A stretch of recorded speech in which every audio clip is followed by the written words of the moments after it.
Hi viewers, welcome to our channel. So, ఇవాళ నిర్మలా సీతారామన్ గారు కేంద్ర బడ్జెట్ ప్రవేశపెట్టారు గదా! మరి రాష్ట్రాల వైపు చూసుకుంటే మెయిన్‌గా అంటే ఎన్‌డీఏ కూటమిలో ముఖ్య పార్టీలుగా ఉన్న ఇటు జేడీయూ, బీహార్ అండ్ ఆంధ్రప్రదేశ్ చంద్రబాబు నాయుడు గారు తెలుసు.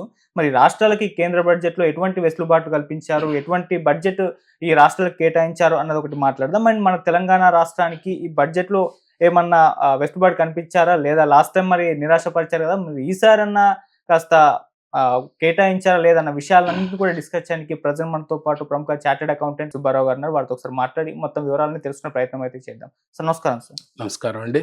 సార్ ముందుగా వచ్చేసి ఆంధ్రప్రదేశ్ రాష్ట్రానికి ఈ రోజు ప్రవేశపెట్టిన బడ్జెట్‌లో అంటే ఏ విధంగా కేటాయించారు? ఏమైనా వెసులుబాటు కనిపించారా? ఎందుకంటే మెయిన్‌గా ఉన్నారు టీడీపీ పార్టీ ఎన్‌డీఏ కూటమిలో కూడా మనం చూసాం. లాస్ట్ టైమ్ చాలా అద్భుతంగా ఆంధ్రప్రదేశ్‌కు కేటాయించారు. మరి ఈ సంవత్సరం అంటే ఈ బడ్జెట్‌లో ఏ విధంగా ఉన్నాయి సార్ పరిస్థితులు? హ్మ్. ఈ 2025 బడ్జెట్, 2025 బడ్జెట్ అంటే హ్మ్. 2025-26 బడ్జెట్. Okay sir. ఈ 2025-26 బడ్జెట్‌కి సంబంధించి హ్మ్. ఈరోజు ఏదైతే పార్లమెంట్‌లో 11:00కి మన ఫైనాన్స్ మినిస్టర్ నిర్మలా సీతారామన్ గారు ప్రవేశపెట్టారో, ఈ హ్మ్. బడ్జెట్ ప్రవేశపెట్టక ముందే ఎస్పెషల్లీ మన తెలుగు స్టేట్స్ ఏదైతే ఉన్నాయో ఆంధ్రప్రదేశ్ గాని, తెలంగాణ గాని, ఈ స్టేట్ ముఖ్యమంత్రులు, మిగతా మంత్రులు ఎళ్ళటం, వాళ్ళకి చాలా రిప్రజెంటేషన్స్ ఇచ్చారు.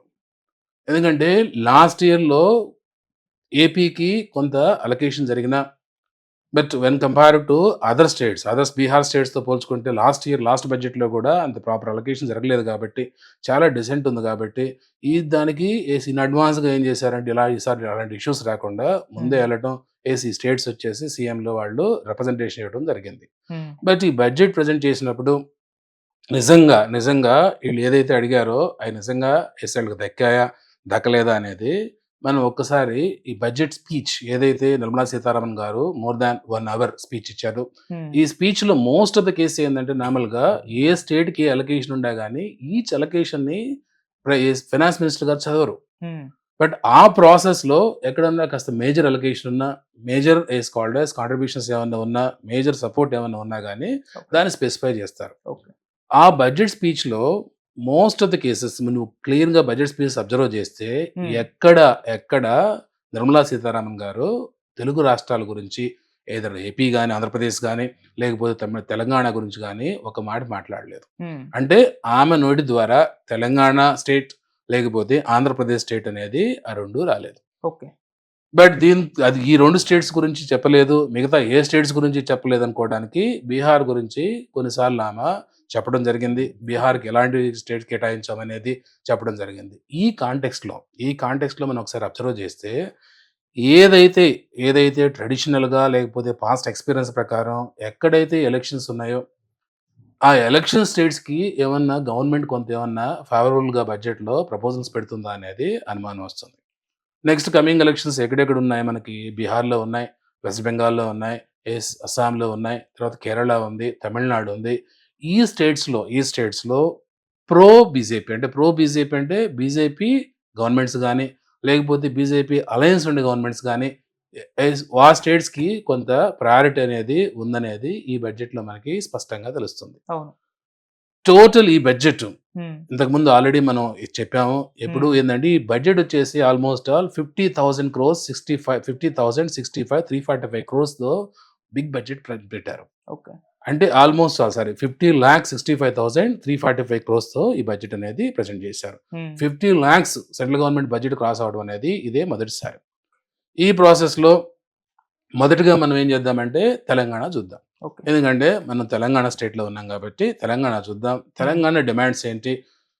తెలంగాణ డిమాండ్స్‌కి ఏమన్నా బడ్జెట్‌లో ఏమన్నా అలొకేషన్ జరిగిందా? అలొకేషన్ జరగకపోతే ఏంటి వాళ్ళ ఉద్దేశ్యం ఏంటి? అనేది మనకి జనరల్‌గా పబ్లిక్ ఒపీనియన్ గాని, లేకపోతే ఈరోజు అదర్ న్యూస్ పేపర్స్‌లో ఇందాక వచ్చిన ఒక గంట ముందు వచ్చిన న్యూస్ గాని చూస్తే అర్థమవుతుంది. నార్మల్‌గా ఏం చేశారంటే ఈ సీఎం గౌరవనీయులు రేవంత్ రెడ్డి గారు హ్మ్. సెంట్రల్ గవర్నమెంట్ దగ్గరికెళ్ళటం, రిప్రజెంటేషన్ ఇవ్వటం, మాకు ఏదైతే సెంట్రల్ నుంచి అలొకేషన్ అవ్వాల్సిన ఫండ్స్ ఏదైతే 30,000 క్రోర్స్ ఉన్నాయో అయి కూడా ఇంకా రాలేదు మాకు లాస్ట్ ఇయర్‌కి సంబంధించి. అయి కొంచెం చేస్తే మేమేందంటే స్టేట్స్‌లో కొంత మా స్టేట్‌లో మేము ఇంప్రూవ్‌మెంట్ చేసుకోవచ్చనేది రిప్రజెంటేషన్ ఇవ్వడం జరిగింది. దాంతో పాటు ఆయన ప్రైమరీగా ఏందంటే ఈ ఇన్‌ఫ్రాస్ట్రక్చర్ ప్రాజెక్ట్స్ ఏదైతే ఉన్నాయో మనకు తెలుసు ఇప్పుడు. ప్రపోజ్డ్ ప్రాజెక్ట్స్ ఏంటి ఎస్పెషల్లీ ట్రిపుల్ ఆర్ ఉంది. హ్మ్. ఈ ట్రిపుల్ ఆర్ ప్రాజెక్ట్ అనేది ఇట్స్ ఎ బిగ్ ప్రాజెక్ట్ అన్నమాట. దీనికి ఫండింగ్ అనేది స్టేట్ గవర్నమెంట్ చేయలేదు. సెంట్రల్ నుంచి అసిస్టెన్స్ కావాలి, సపోర్ట్ చేయాలనేది ఒక రిప్రజెంటేషన్ ఇవ్వడం జరిగింది. దీంతో పాటు ఏదైతే Musi cleaning project, Musi river front development corporation ఏదైతే ఉందో, దానికి కూడా ఆ ప్రాసెస్‌లో కొంత మీరు మాకు అలొకేషన్ చేయాలి, కొంత అసిస్టెన్స్ చేయాలనేది అడగడం కూడా జరిగింది. ఓకే. మూడోది metro rail. Metro rail second phase, third phase ఇట్లా మల్టిపుల్ రూట్స్‌లో వాళ్ళు ప్లాన్ చేసుకోవడం జరిగింది. ఈ మెట్రో రైలుకి సంబంధించి కూడా కొంత ఇవ్వాలి మీరు, గవర్నమెంట్ సపోర్ట్ రావాలి అనేది ఈళ్ళు అడగడం జరిగిందనమాట. ఓకే. సో, దీంతో పాటు ఏందంటే ఇక్కడ ఏపీ రీఆర్గనైజేషన్ యాక్ట్‌లో హ్మ్. గవర్నమెంట్ తెలంగాణకి రావాల్సిన కొంత అలొకేషన్స్ ఉన్నాయి. ఓకే. ఆ అలొకేషన్స్ గురించి కూడా ఏందంటే సీఎం రేవంత్ రెడ్డి గారు అడగడం జరిగింది.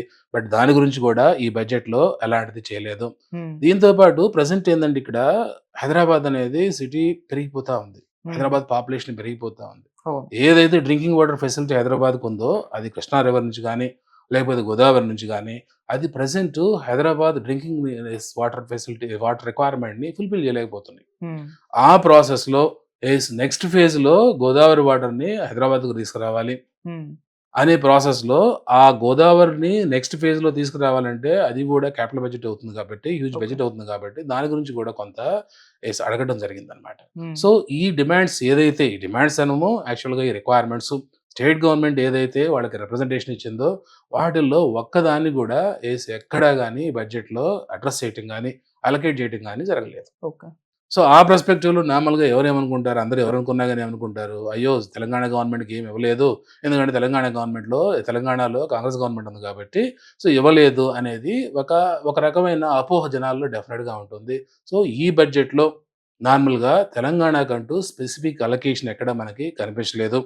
ఓకే. ఇంకా ఏమన్నా మనం డీటెయిల్డ్‌గా టోటల్ బడ్జెట్ డాక్యుమెంట్స్ అంతా డీటెయిల్‌గా చదివితే ఎక్కడన్నా చిన్న చిన్న మైనర్ అలొకేషన్స్ ఉన్నాయే గానీ, హ్మ్. అప్పరెంట్‌గా ఎక్కడైతే ఫైనాన్స్ మినిస్టర్ స్పీచ్ ఇచ్చారో, ఆ స్పీచ్‌లో గానీ, హ్మ్.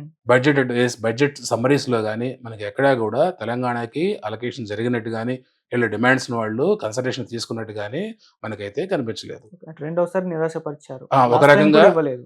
ఒక రకంగా మీరు చెప్పినట్టు నిరాశపరచటమే. అవును. నిరాశపరచడం ఏంది డెఫినిట్‌గా ఇంజస్టిఫికేషన్ జరిగిందని మనం చెప్పొచ్చు. హ్మ్. నార్మల్‌గా వాళ్ళు చెప్పేదేంటంటే, ఇక్కడ సెంట్రల్ గవర్నమెంట్ చాలా ఇచ్చిందని చెప్తారు. హ్మ్. ఇప్పుడు నేషనల్ పాలిసీలో నీతి ఆయోగ్ ప్రకారం ఏందంటే,